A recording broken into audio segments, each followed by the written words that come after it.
Medical mafia దీని మీద ఇప్పటికే మనం 3 పార్ట్స్ టెలికాస్ట్ చేయడం జరిగింది.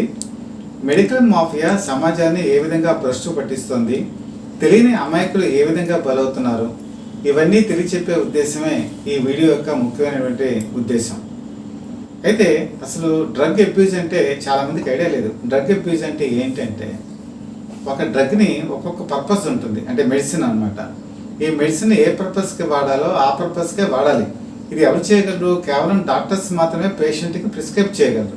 కానీ ఆ పర్పస్ కాకుండా వేరే పర్పస్కి వాడేదాన్ని మరి టెక్నికల్ వర్డ్ ఏంటంటే డ్రగ్ అబ్యూజ్ అంటారు.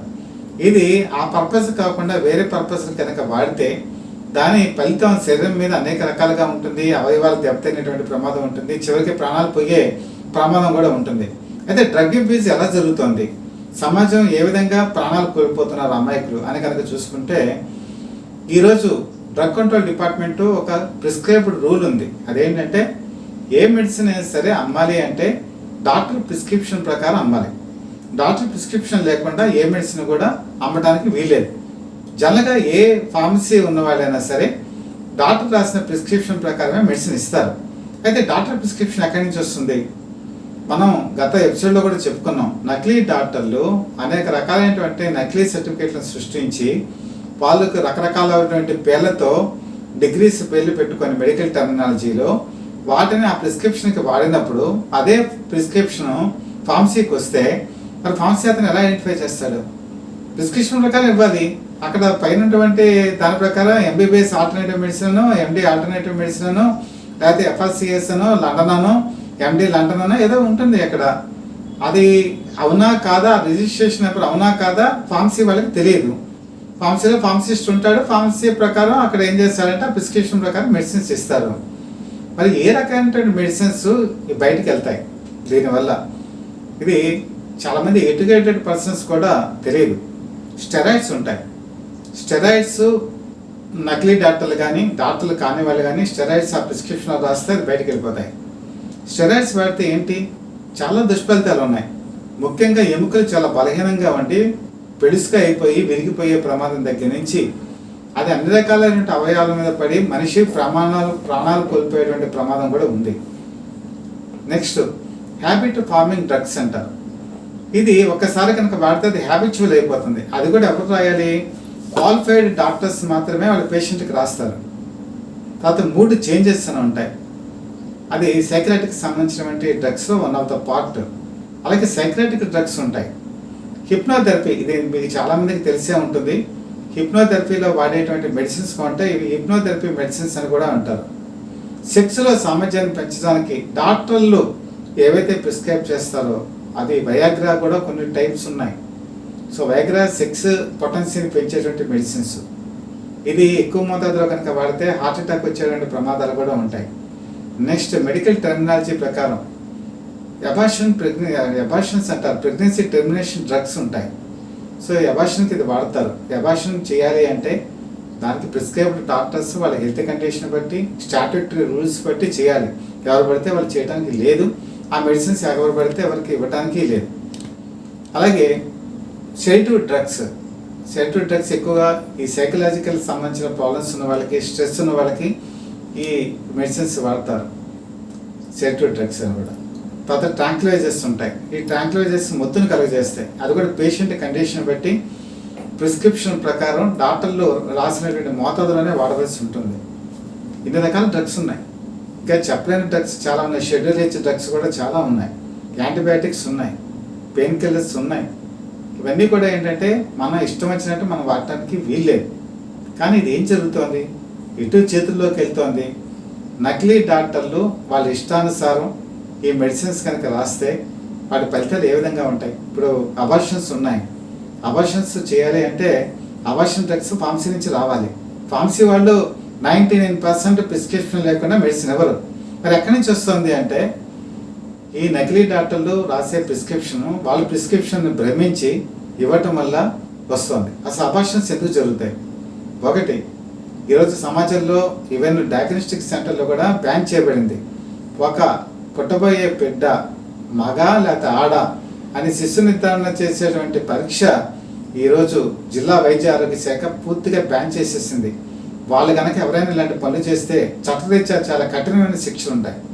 కానీ నేను గతంలో చెప్పినట్టు diagnostic centres, unauthorised diagnostic centres కూడా ఉన్నాయి. అంటే ప్యాథాలజిస్టులు లేనటువంటివి, పొల్యూషన్ కంట్రోల్ బోర్డు సర్టిఫికేట్ లేనటివి, అనాథరైజ్డ్గా నడిపే వాటిల్లో కూడా ఇలాంటి ఎక్విప్మెంట్లు ఉపయోగించి ఈ శిశు నిర్ధారణ చేసేటువంటి డయాగ్నోస్టిక్ సెంటర్లు కొన్ని అనాథరైజ్ సెంటర్స్లో కూడా జరుగుతున్నాయి. దీనివల్ల వాళ్ళు ఆడపిల్లలు అయితే కొంతమంది చేయించుకునే వాళ్ళు కూడా ఈ నకిలీ డాక్టర్ల దగ్గరికి వస్తారు. ఈ నకిలీ డాక్టర్లు ఏం చేస్తారంటే ప్రిస్క్రిప్షన్ ఉండనే ఉంది కదా, ఎలా ఫేక్ డిగ్రీస్ ఉన్నాయి, ఈ ఫేక్ డిగ్రీస్ పెట్టి అబార్షన్ డ్రగ్స్ రాసేస్తారు. రాసంగానే వాళ్ళ చేతికి వచ్చేస్తాయి. సో వాళ్ళు ఓన్ ట్రీట్మెంట్ చేస్తారు. చేసి అది సక్రమంగా వెళ్ళిపోతే పర్వాలేదు, ఎక్కడిచ్చిందంటే ప్రాణాలు కూడా పోతాయి. 3rd month 4th month 5th మంత్కి వచ్చేప్పటికి ఈ రిస్క్ కూడా ఎక్కువగా ఉంటుంది.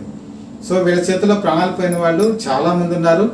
విశాఖపట్నంలో తీసుకుంటే గత ఒక 6 సంవత్సరాల క్రితం చూసుకుంటే సింహాచలంలో ఒక వైద్యం రానిటువంటి వ్యక్తి వైద్యుడిగా చలామణి అవుతూ అతని చేతుల్లోనే ఒక ప్రెగ్నెంట్ సంబంధించి తీసుకున్నటువంటి సందర్భంలో ఆ లేడీ మరణించింది. చివరికి ఆ డాక్టర్, నకిలీ డాక్టర్ కూడా ఆత్మహత్య చేసుకోవడం కూడా జరిగింది. అంటే సూసైడ్ చేసుకున్నాడు, లేకపోతే హార్ట్ అటాక్ వచ్చిందో కూడా అప్పుడు అనుమానాస్పదం. ఇది సింహాచలంలో జరిగింది, విశాఖపట్నం సమీపాన.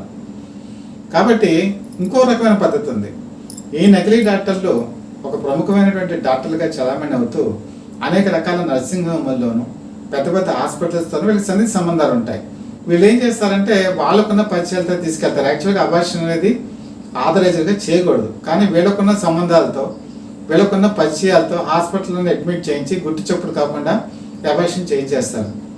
దీనివల్ల మరి ఏంటి, సమాజం అక్రమ సంబంధాలు ఉన్నవాళ్ళు, పెళ్లి కాని యువతులు తప్పు చేసి వాళ్ళు కడుపు వచ్చినప్పుడు అది ఎక్కడ బయటపడుతుందన్న భయంతో వీళ్ళకి ఆశ్రయించి వీళ్ళు ఎంత ఫీజు అంటే అంత ఫీజు చెల్లించి ఎలాగోలాగో గుట్టు చప్పుడు కాకుండా బయటపడిపోదాం, ఇది సమాజానికి తెలిస్తే ముప్పు అని భావించే వాళ్ళు అనేక మంది అధిక ప్రయాసాలకు లోనయ్యి ప్రాణాలకి రిస్క్ చేసుకొని ఈ అబార్షన్ డ్రగ్స్ కూడా వాడుతున్న విషయం అందరికీ తెలిసిందే, బహిరంగ రహస్యమే.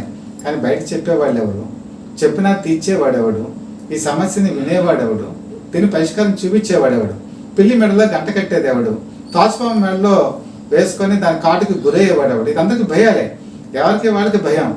ఈ భయంతోనే, ఈ భయం గుప్పెట్లో ఉన్నప్పుడే ఈ నకిలీ వైద్యులు స్వయ వ్యవహారం చేస్తున్నారు. సో నేను చెప్పినటువంటి ఈ డ్రగ్స్ ఏవైతే ఉన్నాయో ఇవి బయట మార్కెట్లోకి విచ్చలవిడిగా వెళ్ళిపోతున్నాయి. ఇప్పుడు ఫర్ ఎగ్జాంపుల్ కఫ్ సిరప్లు ఉన్నాయి. కఫ్ సిరప్లో కూడా సెడేటివ్ కలిగించేటువంటి మరి కఫ్ సిరప్లు కూడా ఉన్నాయి. ఎప్పుడైతే గతంలో కనుక చూసుకుంటే గంజాయికి, కొకైన్కి, లేకపోతే అనేక రకాల డ్రగ్స్కి అలవాటు పడిన వాళ్ళు ఈరోజు పోలీస్ డిపార్ట్మెంట్ సమర్థవంతంగా వ్యవహరిస్తోంది. తెలుగుదేశం పార్టీ కూటమి ఒక్క మెడిసిన్ కూడా, గంజాయి కూడా బయటకు రాకుండా చూస్తోంది. దీంతో వీళ్ళు ఏం చేస్తున్నారంటే ఈ నేను చెప్పినటువంటి ట్రాంక్యులైజర్స్, సెడేటివ్స్ ఏవైతే ఉంటాయో వాటిని కన్జ్యూమ్ చేసుకొని మత్తులోకి వెళ్ళిపోతున్నారు. దీనివల్ల యువత నిర్వీర్యమైపోతుంది, ప్రాణాలు హరించుకుపోతున్నాయి. ఈ రకమైన పరిస్థితి ఈరోజు మార్కెట్లోకి వచ్చిందంటే కారణం ఎవరు? అలాగే ఆన్లైన్ ఫార్మసీ వచ్చేప్పటికి ఒక ప్రిస్క్రిప్షన్ మనం చెప్పుకున్నాం. ఈరోజు నకిలీ డాక్టర్లే కాకుండా కొంతమంది మారుతున్న టెక్నాలజీని ఉపయోగించుకొని ఈ టెక్నాలజీ ప్రకారం ఒక డాక్టర్ ప్రిస్క్రిప్షన్ని మార్ఫింగ్ చేసేస్తారు. అంతా కూడా చూసుకొని ప్రింట్అవుట్ చూస్తుంటే కలర్ ప్రింట్ తీస్తారు, అందులో మార్ఫింగ్ ఉంటుంది, ఎవరు ఐడెంటిఫై చేయలేరు. దీన్ని ఏం చేస్తారంటే ఆన్లైన్ ఫార్మసీలో అప్లోడ్ చేస్తారు. ఆన్లైన్ ఫార్మసీ నుంచి మీకు నేను చెప్పినటువంటి పైన డ్రగ్స్ అన్నీ కూడా పొందుతారు, డాక్టర్ చెప్పినట్టే రాస్తారు, ఇవన్నీ కూడా బయటకు వచ్చేస్తాయి. మరి ఆన్లైన్ ఫార్మసీలో ఎవరు చెక్ చేయరు. ఇక్కడైతే కనీసం ఫార్మసీలో ఉన్నప్పుడు ఫార్మసిస్ట్ కొంతగానే చెక్ చేస్తాడు. ఆన్లైన్ ఫార్మసీలో ప్రిస్క్రిప్షన్ ఉందా లేదా, దాని ప్రకారం మెడిసిన్స్ ఇస్తున్నావా లేదా, ఓ ఫోన్ కాల్ చేస్తారు, మీరు ఏ వ్యాధితో బాధపోతున్నారంటే వాళ్ళు ఆల్రెడీ ప్రిపేర్డ్గా ఉంటారు, చెప్తారు, వెంటనే వాళ్ళకి వచ్చేస్తుంది 25% 30% డిస్కౌంట్ కూడా వస్తుంది. మరి ఈ మెడిసిన్స్ వాడి ఎంతమంది సమాజంలో ఇలాంటి దుశ్చర్యలకు పాల్పడుతున్నారు, మెడికల్ మాఫియా వీటిని ఏ విధంగా ఉపయోగించుకుంటుందో విజ్ఞులైన వారు ఒకసారి ఆలోచించుకోండి. జిల్లా వైద్య ఆరోగ్య శాఖ ఇప్పటికైనా సరే ఒక విధంగా కళ్ళు తెరిచి నకిలీ వైద్యులు భర్తం పట్టండి. ఆన్లైన్ ఫార్మసీలో ఈ దొంగ సర్టిఫికేట్లు ఉన్నటువంటి వాళ్ళు, లేకపోతే మార్కింగ్ చేసినటువంటి సర్టిఫికేట్లు మరి లోపల సర్టిఫికేట్ ప్రొడ్యూస్ చేసి ఆ కాపీని అలాగ లోపల అప్లోడ్ చేసేసి పంపించేసి ఎంతమంది మెడిసిన్స్ వాడుతున్నారో ఒకసారి ఆలోచించండి. ఇప్పటికీ కూడా ఈ రకమైనటువంటి మార్పాన్ని అరికట్టాలంటే మరి సత్యకుమార్ యాదవ్ మన రాష్ట్ర ఆరోగ్య శాఖ మంత్రిగా ఉన్నారు. అలాగే జిల్లా వైద్య ఆరోగ్య శాఖ ఒక టాస్క్ ఫోర్స్ని ఏర్పాటు చేసి ఈ ప్రిస్క్రిప్షన్స్ కూడా డూప్లికేట్ ప్రిస్క్రిప్షన్ చేసి అప్లోడ్ చేస్తున్న వాళ్ళని ఐడెంటిఫై చేసి వాళ్ళని సివియర్గా పనిష్ చేసినట్టయితే ఇలాంటి మాఫియాని అరకట్టేటువంటి అవకాశం ఉంటుందని విజ్ఞులు భావిస్తున్నారు. ఆ దిశగా ప్రభుత్వం అడుగులు వేయాలని కూడా కోరుకుంటున్నారు.